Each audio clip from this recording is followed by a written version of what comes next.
Hi, my name is Oliver Smith-Nolker, and this is my oral presentation project for Peter Henry's Univ 112 class. I've chosen to talk about a hobby that I am very passionate about.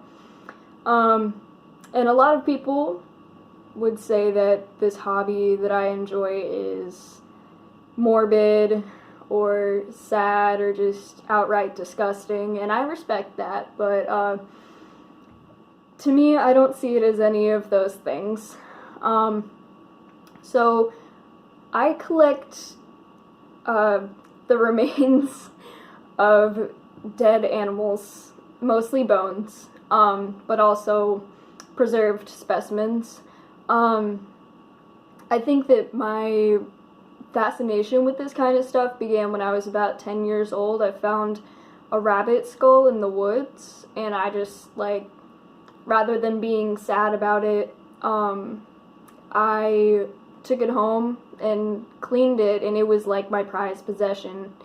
And I just thought it was awesome that something that had passed on could continue to be appreciated even after its life was over. So I'm going to go ahead and get started showing off my collection. Oh, are you showing your bone collection? Yes. Okay, so the first thing that I think I ever bought was this deer skull, which I love because it's very large, and all of the teeth are still intact with the skull, which is kind of a hard thing to find, especially when you purchase something like this. So there's that. I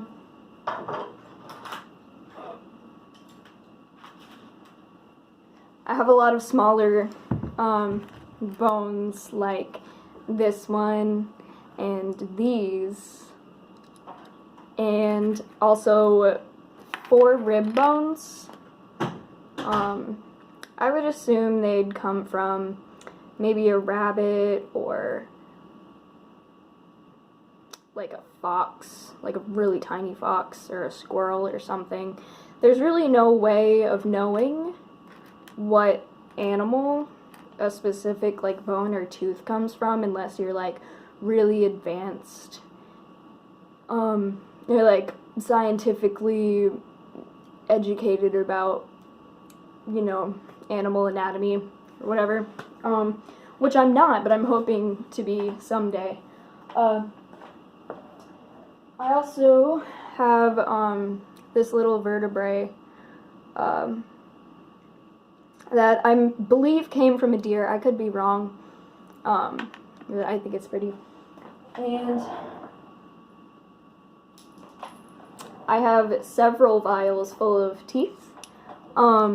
They're all different kinds of teeth. I have canine teeth and molars and just little sharp friends. And an interesting thing I'd like to mention is that I have created some jewelry pieces out of the teeth that I've gotten, such as these earrings that are made from canine teeth. I also have this earring that's dangly teeth. I'm sorry, my camera won't focus, I'm too pale. And my rabbit's foot, which was a symbol of luck, that I carry around. And now for the most exciting, in my opinion, part of my collection is my friend Derek. This is Derek. He's hard to see on camera, but he is an Indian brown bat specimen encased in glass. Here, let's see. Hopefully you can see him okay. But I have him displayed on my desk. And then my first wet specimen is Morton the mouse. And most people who come into my dorm not knowing about my little hobby are pretty disgusted by this, but I just think he's so cute. And I really hope I don't drop him, so that would be kind of nasty. But yeah, every specimen and part that I have is ethically sourced. I absolutely adore animals, so I don't at all endorse anything that would bring harm to them.